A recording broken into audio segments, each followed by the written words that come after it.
জীবন কোথায় গিয়ে থামবে সেটা আমি জানি না, কিন্তু সফল তো আমাকে হতে হবে।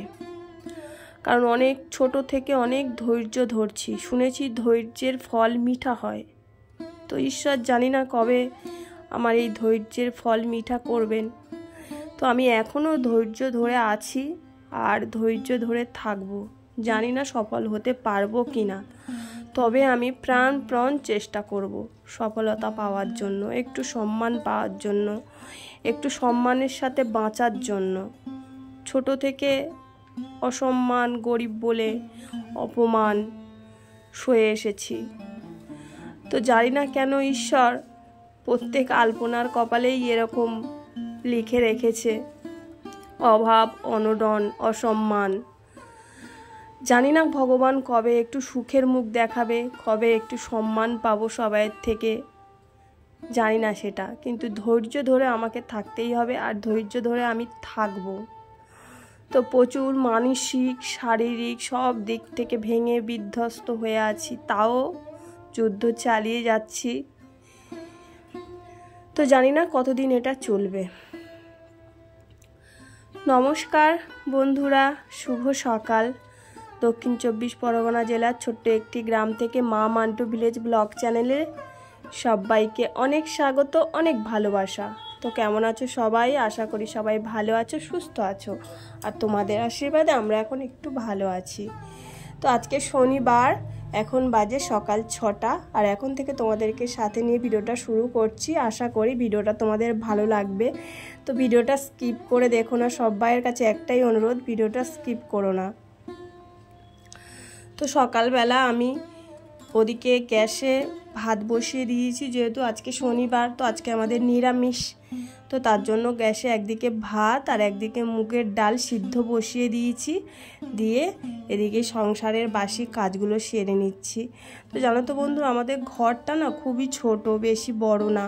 তো খাট পড়ে আর এক সাইডে আলমারি আর টিভির টেবিল আছে, আর মাঝখানে একটুখানি জায়গা, মানে একজন মানুষ শুতে পারবে এরকম জায়গা। তো আমরা যেখানে আছি সেই জায়গার পজিশানটা এতই সংক্ষেপ আর এতই ছোট যে ঘরগুলোও অনেক ছোট আর বারান্দাও ছোট। তো এই ছোটোখাটো জায়গার মধ্যে গুলিয়ে মিলিয়ে কষ্ট করে রয়েছি। তো ওপারে ঘর ঝাড় দেয়া মোছা হয়ে গেছে আমার। তো চলে এসেছি রান্নাঘরে, আর রান্নাঘরটাও না একটুখানি ছোট, মানে একদিকে গাড়ি রয়েছে আর একদিকে আমাকে বসে কষ্ট করে রান্না করতে হয়। তো দেখতে পাচ্ছ আমার পিছনে এক সাইডটা গাড়ি রয়েছে আর এক সাইডে এই গ্যাসটা নিচে নামানো রয়েছে। তো এখানেই রান্না করতে হয়।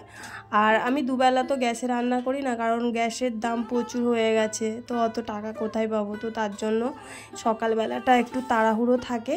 তো সকালবেলাই আমি গ্যাসে রান্না করি, আর সন্ধেটা, রাত্রের রান্নাটা আমি উনুনেই করি। তো ওদিকে ভাত, ডাল সিদ্ধ, ডাল, মুগের ডাল করেছি, ভাত করেছি, আর আলু পোস্ত করেছি। ওটা মান্টুর পাপা খেয়ে আর টিফিন নিয়ে বেরিয়ে গেছে। আর তারপর আমি রান্নাঘরটা আর একটু ভালো করে পরিষ্কার করে নিচ্ছি, যেহেতু সকালবেলা তাড়াহুড়ো থাকে, ভালো করে পরিষ্কার করা হয় না। তো তার জন্য আরও একবার ভালো করে পরিষ্কার করে নিচ্ছি।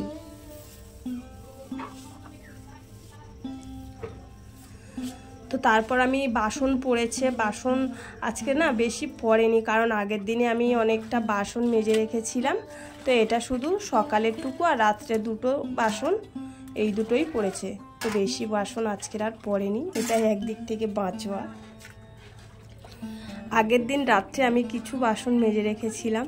তো আগের দিনে কিছু কিছু কাজ করে রাখলে তার পরের দিনের কাজটা একটু কমে যায়, কিন্তু আমার না ছোট বাচ্চা আছে, তো সব সময় হয়ে ওঠে না সেটা। তো যখন ফাঁক পাই আমি আগের দিনে কিছু কাজ সেরে রাখি, তো তারপর দিন সকালবেলা একটু সুবিধাই হয় আমার।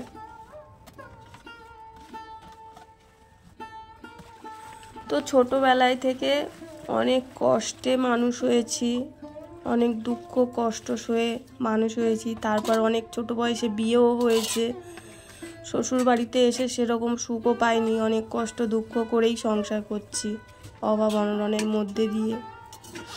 তো বন্ধুরা, ছোট থেকে কষ্ট করে মানে জীবন যুদ্ধ চালিয়ে যাচ্ছি, ধৈর্য ধরে যাচ্ছি যে একদিন ঠিক ধৈর্যের ফল মিঠা হবে, একদিন ঠিক সুখ শান্তি স্বাচ্ছন্দ্য সব কিছু পরিপূরক হবে। তো জানি না, আর অনেক কষ্টে মানে এই সোশ্যাল মিডিয়া ইউটিউব চ্যানেল অনেক আশা নিয়ে এসেছি, জানি না সফল হতে পারবো কি না। তো বন্ধুরা, তোমরা যদি আমার পাশে থাকো, তোমরা যদি আমাকে একটু সাপোর্ট করো, তাহলে হয়তো সফলতা আমি পাবো। তো জানি না আমি তোমাদের প্রিয় হতে পারবো কি না, বা তোমাদের ভালোবাসা অর্জন করতে পারবো কি না।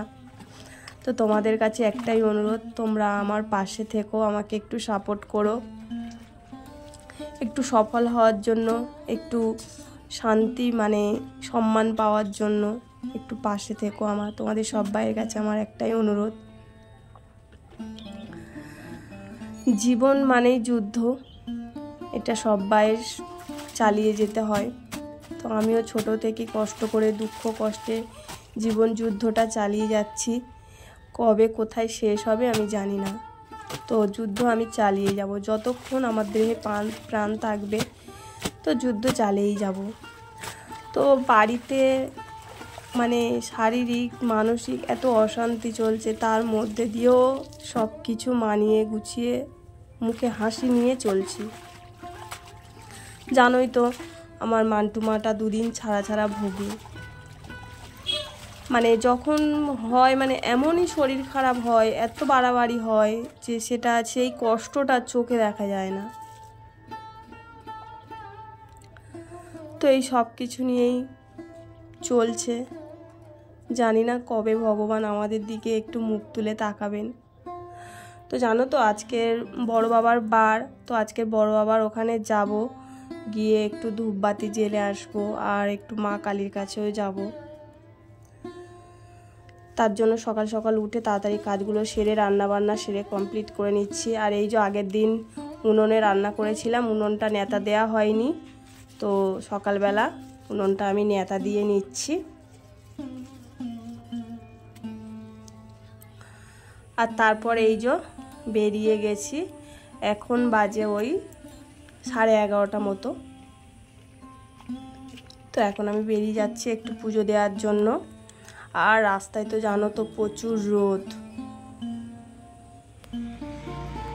তো এই যে মন্দিরে চলে এসেছি মায়ের কাছে, বাবার কাছে। তো এখানে আসলে যেন একটু মন প্রাণটা শান্তি হয়, মাথা থেকে যেন সব চিন্তাগুলো একটু সরে যায়, একটু মনটা প্রাণটা মাথাটা যেন একটু ঠান্ডা ঠান্ডা বলে মনে হয়।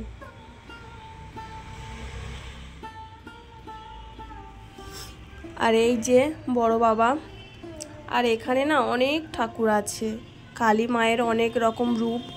তো সেই সমস্ত রূপগুলো এখানে আছে, দেখো তোমাদেরকে দেখাই। তো এই মন্দিরটা খুবই সুন্দর। এখানে বড় বাবার বার হয় শ্রাবণ মাসে, মা কালী রয়েছে, আর মা কালীর যতগুলো রূপ আছে সবগুলোই এখানে রয়েছে দেখো। তো এখানে আসলে আর মনটা তো শান্তি হবেই। তো চলো একটু ধূপ জ্বেলে নিই, ধূপবাতি।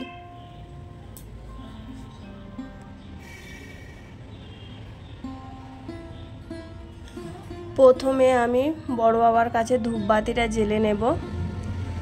আর এখানে ধূপবাতি জ্বালছি জানো তো, আর পিছনে যেহেতু আজকে শনিবার, তো আমাদের এখান থেকে সব বর কাছারি যায়, বর কাছারি যাচ্ছে সব ব্যাংপাটি বাজনা করে। তো পিছনে একটা মেট্রো ভর্তি হয়ে সব যাচ্ছে, তার আওয়াজটা, ব্যাংপাটির আওয়াজটা তোমরা শুনতে পাচ্ছ।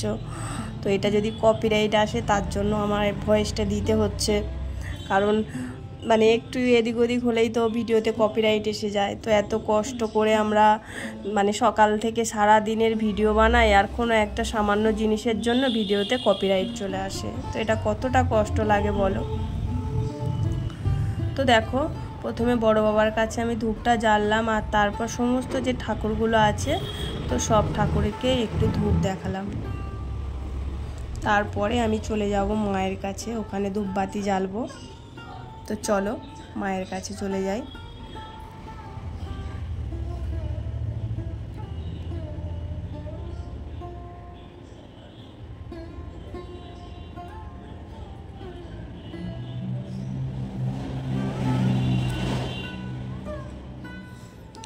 এখানে মা বাবা দুজনেই আছে, শিব ঠাকুর আছে আর এদিকে মা কালী আছে। তো দুজনকেই আমি ধূপ বাতি দেখাচ্ছি। তো এখনও ঠাকুরমশাই পুজোতে বসেননি। তো ঠাকুরমশাই পুজোতে বসার জন্য সমস্ত রকম আয়োজন করে নিচ্ছে। তো 12টা বাজলে তবেই ঠাকুরমশাই পুজোতে বসবেন।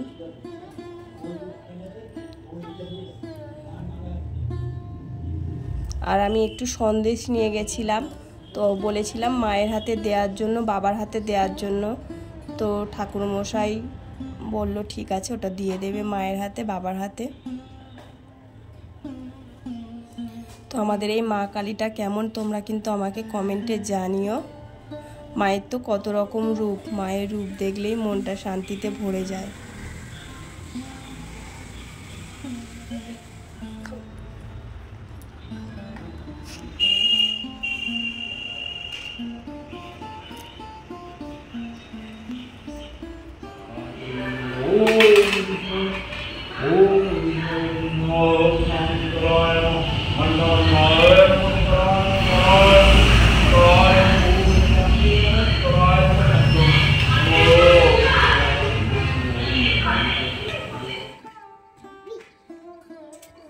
জলটা গরম হয়েছে কি দেখো। তারপর আমি বাড়িতে চলে এসেছি। তো ওই 1:45 মতো, আর রোদে জল দিয়ে গেছিলাম মাথায় চান করার জন্য। তো দেখো ভালো করে ঢালো,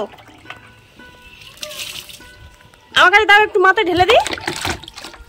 গঙ্গে গঙ্গে গঙ্গে গঙ্গে, এটা সোনামা চান করে বাবা গো।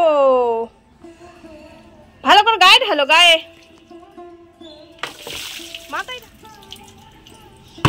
যা হয়ে গেল। এই তো ভাত, আজকে নিরামিষ। আলু পোস্ত মানটা খাবে তো। আর এটা কি মুগের ডাল। বাবা মান্টু হেভি খাওয়া। আমার মানটাই মা আগের দিন একা একা স্নান করেছে, তো পরের দিনই বায়না ও যে একা একা স্নান করবে। তো স্নান করিয়ে ওকে একটু প্রসাদ দিলাম, মায়ের হাতে সন্দেশ খাইয়ে দিলাম, আর তারপর ওকে ভাতটা খাওয়াতে বসেছি।